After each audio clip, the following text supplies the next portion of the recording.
The world outside is growing quiet, and a story is waiting for you in the stillness.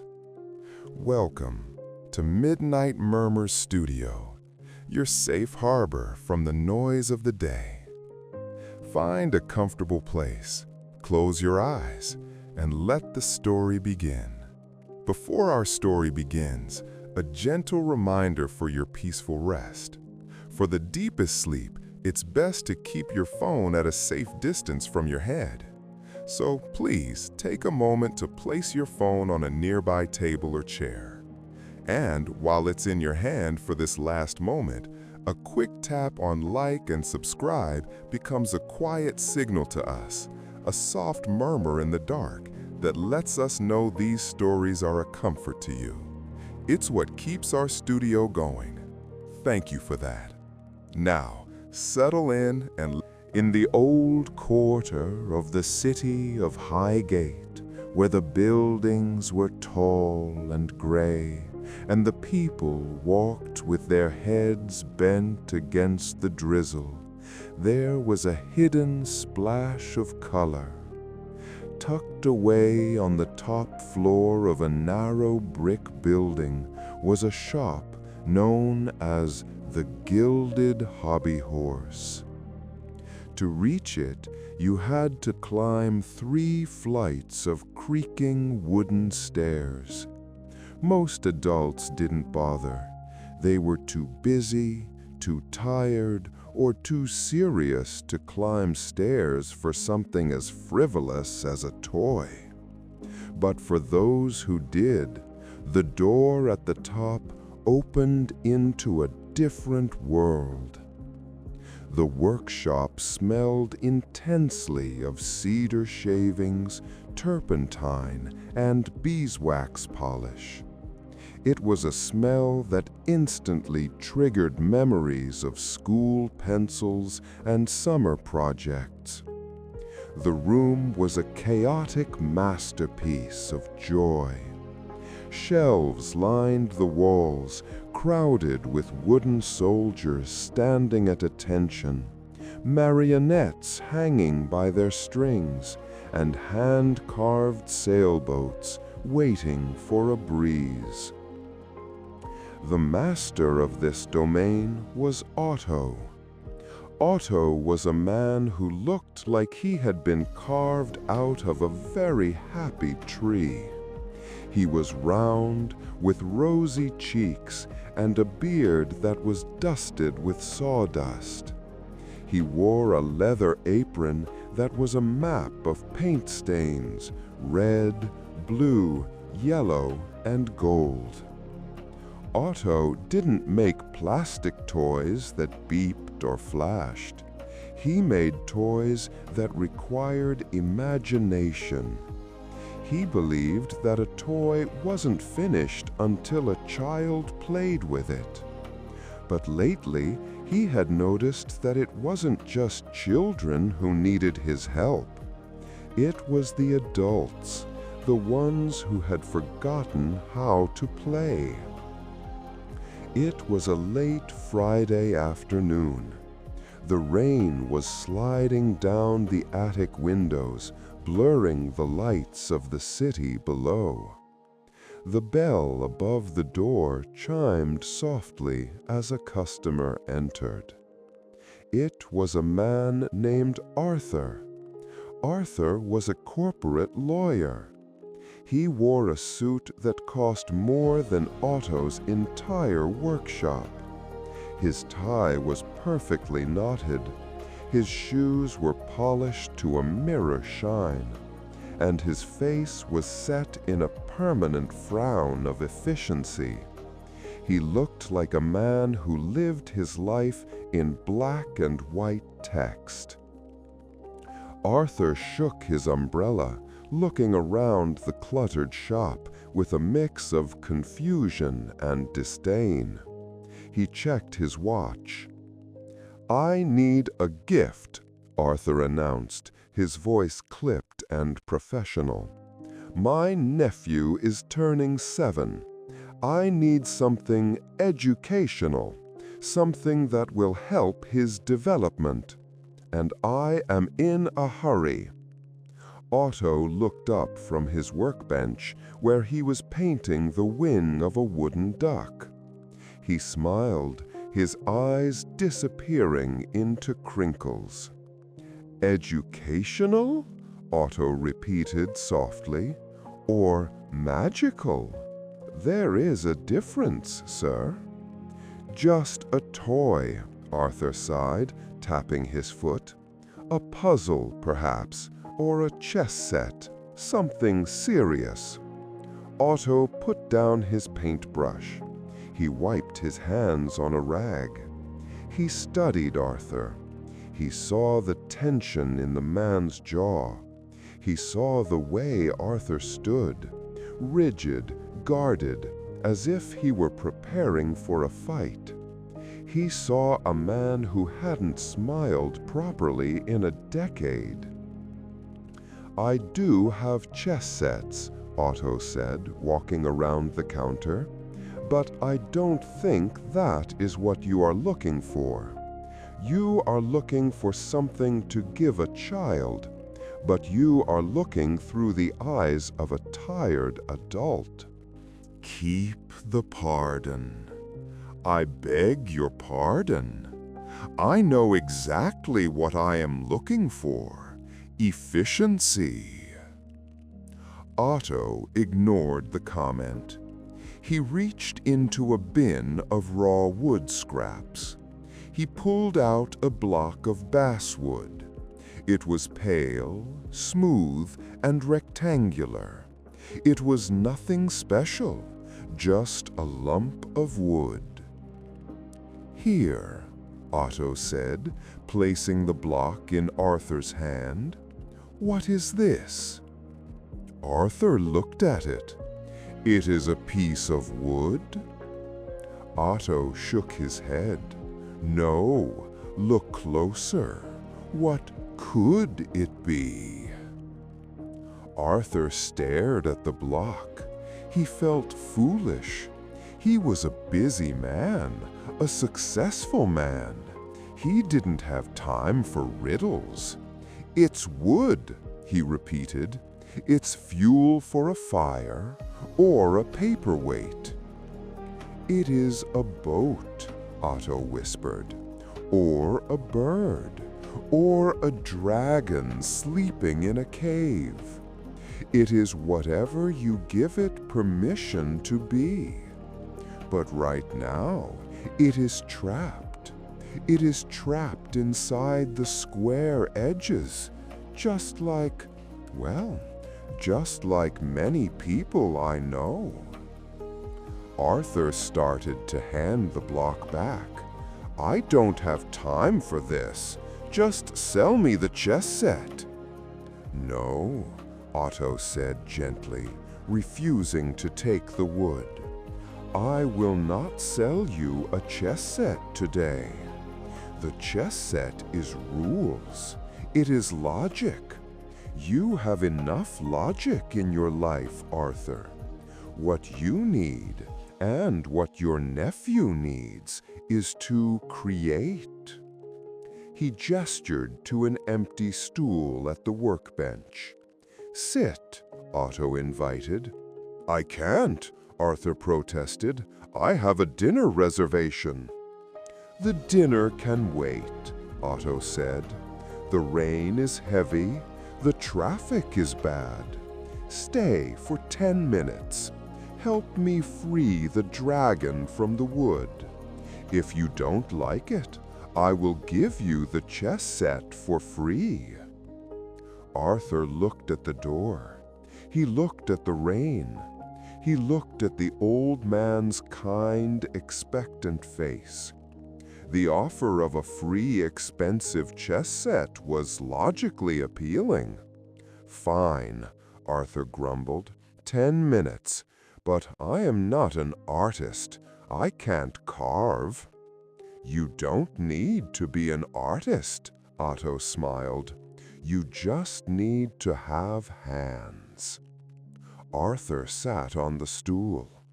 It felt lower than his office chair. He felt diminished, like a schoolboy. Otto handed him a carving knife. It was small, with a curved blade and a comfortable wooden handle. "We are not going to make a masterpiece," Otto said. "We are just going to round the edges. We are going to make it soft." Arthur held the knife awkwardly. He held the block of wood. It felt foreign. In his world, he held pens, phones, and briefcases. He hadn't held a piece of raw nature in years. "Start at the corner," Otto instructed. "Push the knife away from you. Peel the wood like an apple." Arthur hesitated. He felt a strange resistance. What if he did it wrong? What if he cut himself? What if it looked ugly? The perfectionist in him was screaming. "Just one cut," Otto encouraged softly. Arthur pressed the blade into the sharp corner of the wood. He pushed. The knife bit into the soft basswood. With a gentle tearing sound, a curly shaving of wood peeled away and fell to the floor. The sharp corner was now a small, flat plane. Arthur looked at the shaving. It smelled fresh, a burst of pine scent released from the grain. "Again," Otto whispered. Arthur pushed the knife again. Another curl fell. The motion felt satisfying. It was destructive, yet creative. He was removing the excess. He was changing the world with his own hands. For the first time all day, Arthur didn't check the time. He stared at the wood, wondering what lay beneath the next layer. The pile of wood shavings at Arthur's feet began to grow. It looked like a mound of golden ringlets resting on the dusty floorboards. The carving knife moved with a steady, rhythmic cadence. At first, Arthur's movements had been jerky and fearful, but as the minutes passed, his hands remembered a language they hadn't spoken since childhood. He pushed the blade through the wood. The sound it made was a crisp, clean slice, like an apple being peeled. With every stroke, the sharp, industrial edges of the block softened. The square became round. The rigid became fluid. Arthur stopped thinking about his client meeting. He stopped thinking about the traffic. His entire world narrowed down to the interaction between the steel blade and the basswood. He watched the grain of the wood, noting how it flowed like a frozen river. He learned that if he cut with the grain, the wood yielded easily. If he fought against it, the wood splintered. "It is a lesson in flow," Otto observed quietly from across the bench, watching Arthur work. "You cannot force the wood to be something it is not. You must ask it politely to change shape." Arthur didn't look up. He was too focused. He was trying to reveal a curve that he saw hidden in the block. He wasn't sure what he was making. Perhaps a bird, perhaps a simple boat. But for the first time, he didn't care about the outcome. He was just enjoying the act of removal. Once the shape was rough-hewn, Otto took the knife away gently. "Now," Otto said, "we refine. The knife gives the shape, but the sandpaper gives the feeling." He handed Arthur a square of coarse sandpaper.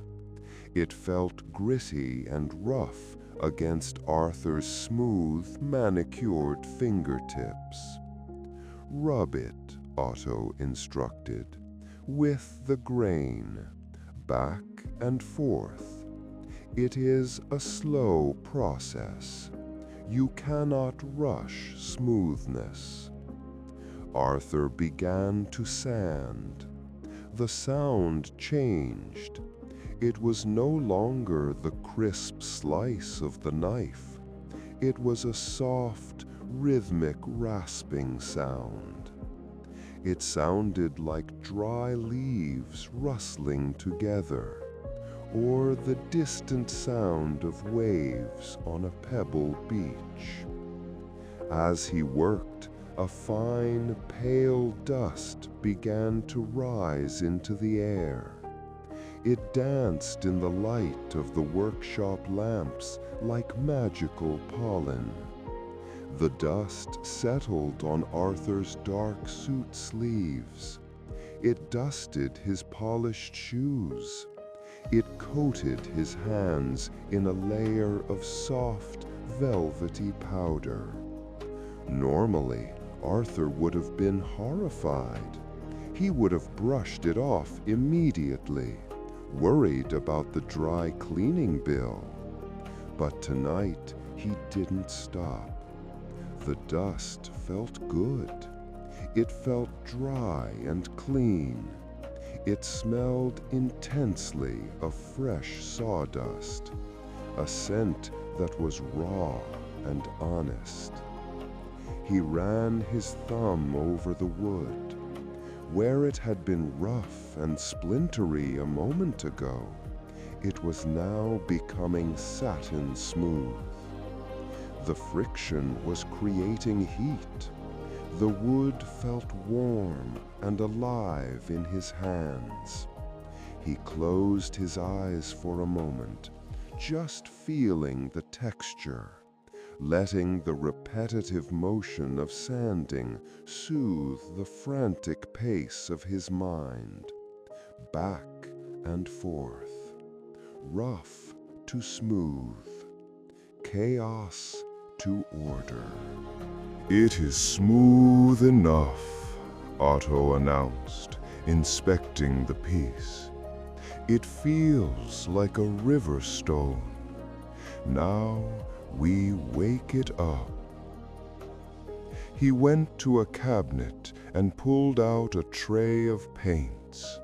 These were not the dull gray tones of Arthur's office. These were riots of color. There were jars of crimson red that looked like crushed berries.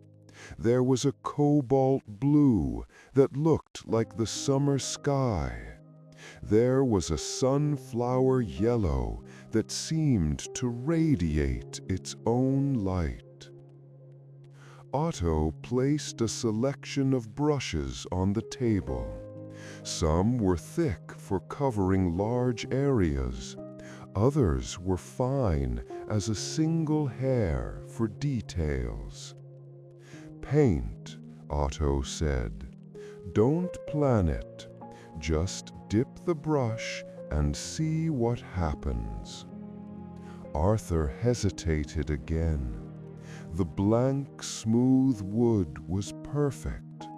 He was afraid to ruin it with a bad color choice. "What if I make a mistake?"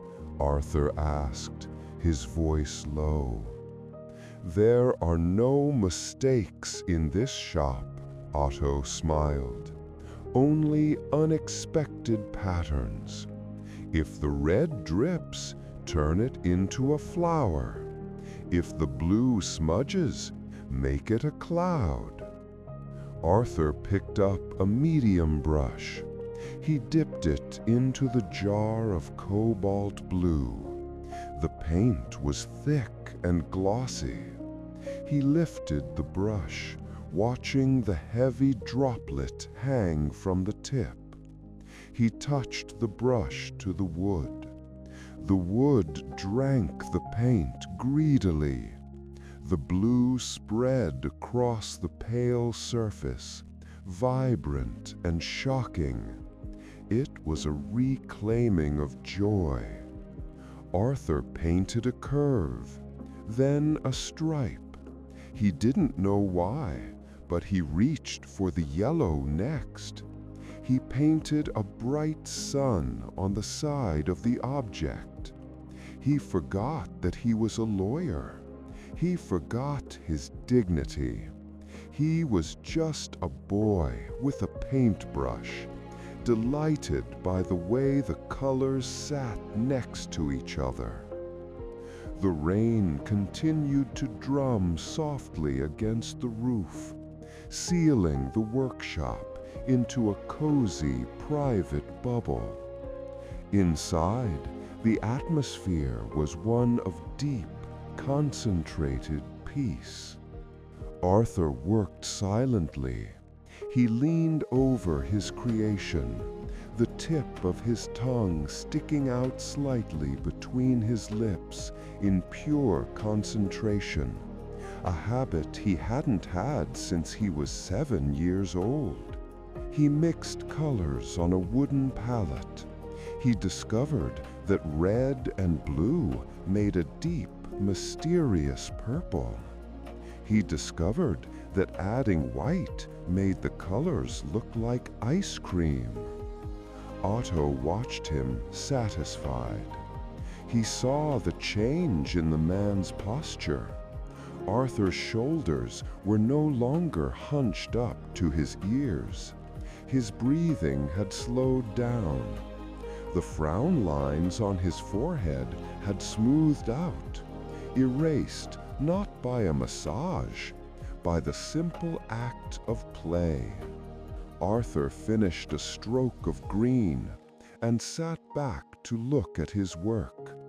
It was a strange, abstract wooden bird boat creature. It wasn't professional.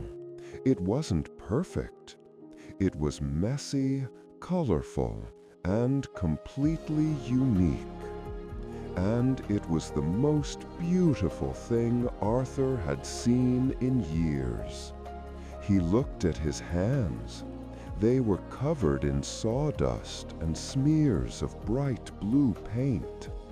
He looked at his expensive suit, now dusted with wood powder. And then a sound bubbled up from his chest.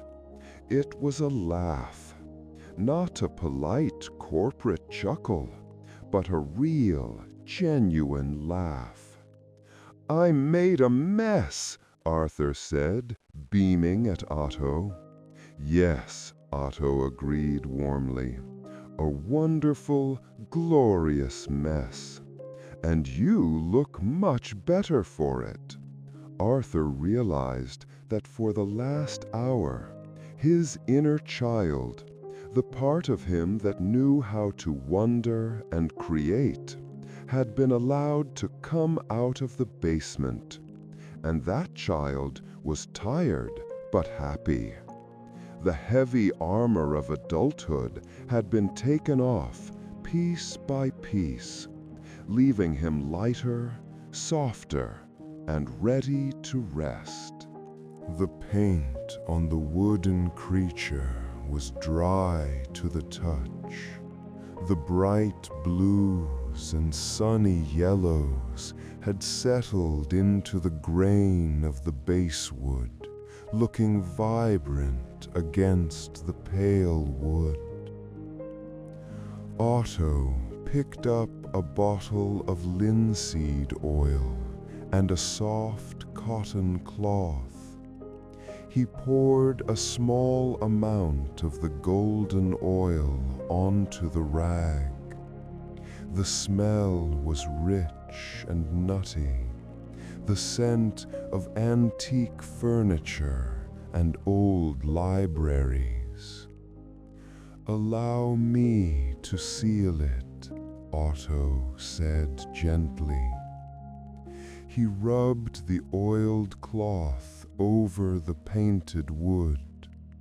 As the oil touched the surface, the colors instantly deepened.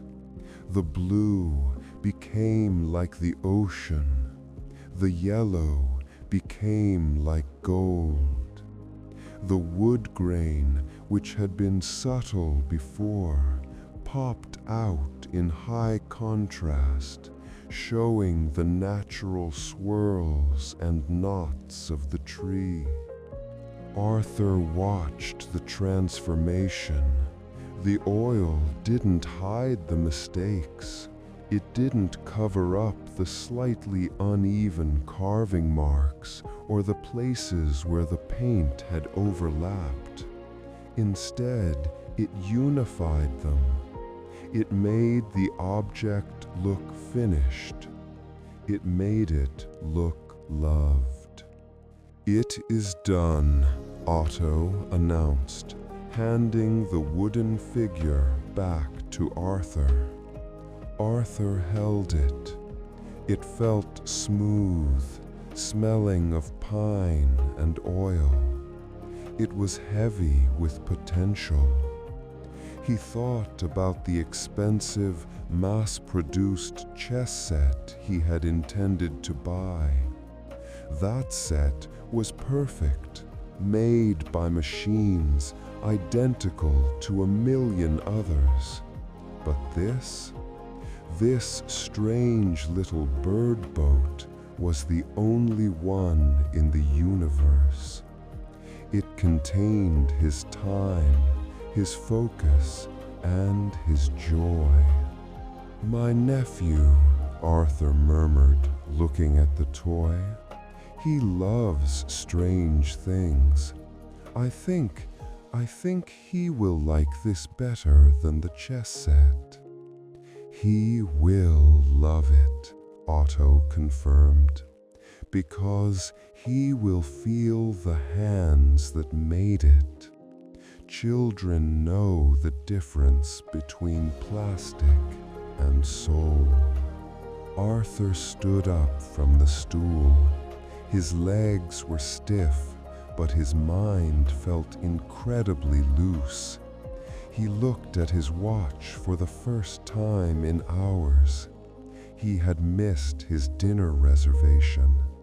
He had missed the window to buy a proper gift. And he didn't care. He reached for his wallet, but Otto raised a hand. "The wood was scrap," Otto said with a smile. "The paint was left over, and the labor was yours. You owe me nothing, Arthur." "But you gave me your time," Arthur protested. "And you gave me the sight of a serious man remembering how to play," Otto replied. "That is payment enough for an old toy maker. Take it, go home, and remember to visit the loft whenever the world becomes too gray." Arthur wrapped the wooden figure carefully in a sheet of brown paper. He tucked it into the pocket of his expensive coat. He dusted the sawdust from his trousers, though not as frantically as he would have done before. He left a few specks of blue paint on his cuff, wearing them like a badge of honor. He walked to the door.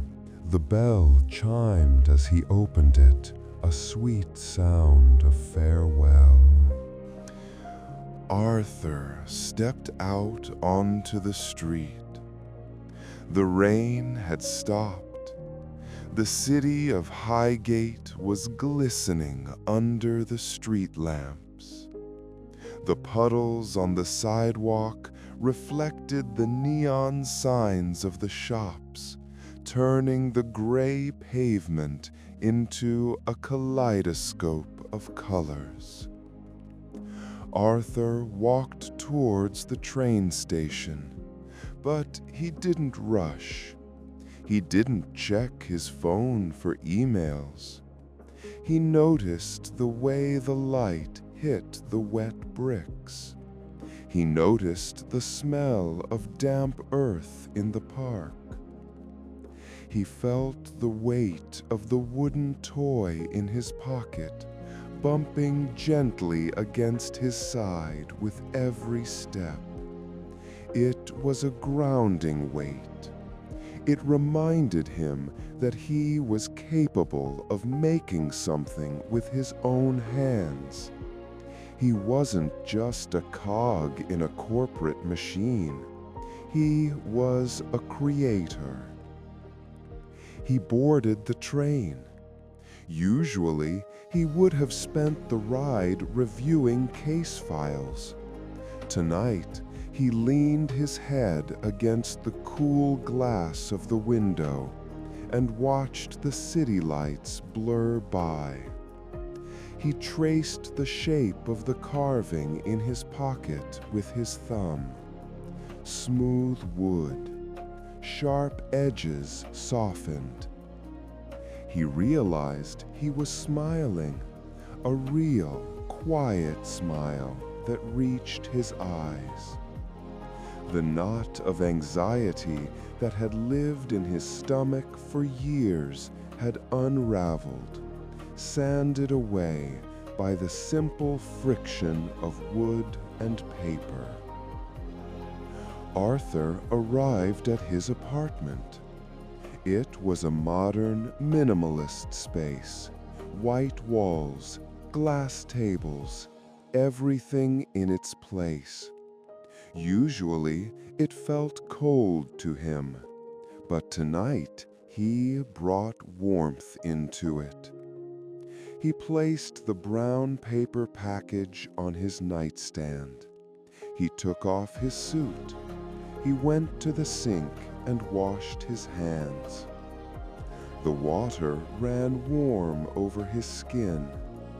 He used a bar of soap to scrub away the remaining blue paint and wood dust. The water swirled down the drain, carrying the physical remnants of the workshop away. But the feeling remained. His hands felt tingly and alive. He turned off the lights. He climbed into bed, pulling the heavy duvet up to his chin. The room was silent, but inside Arthur's mind, it wasn't the usual chaotic noise of lists and worries. Instead, he saw colors. He saw the swirl of the wood grain. He smelled the cedar and the beeswax. He thought about the block of wood, how it had been trapped, and how he had set it free by peeling away the layers. He realized he could do the same for himself. He could peel away the stress, the expectations, the rigidity, and find the softer, happier person underneath. His eyelids grew heavy. The memory of the rhythmic sanding motion rocked him like a lullaby. Back and forth, rough to smooth. Arthur took a deep breath, inhaling the lingering scent of linseed oil on his fingertips. He felt safe. He felt whole. And for the first time in a very long time, the serious man slept the deep, imaginative sleep of a child. And so, our story comes to a gentle close. May your mind be calm and your dreams be kind. If you're still listening, we'll be waiting for you here again with another story from Midnight Murmurs Studio. Until then, sleep well.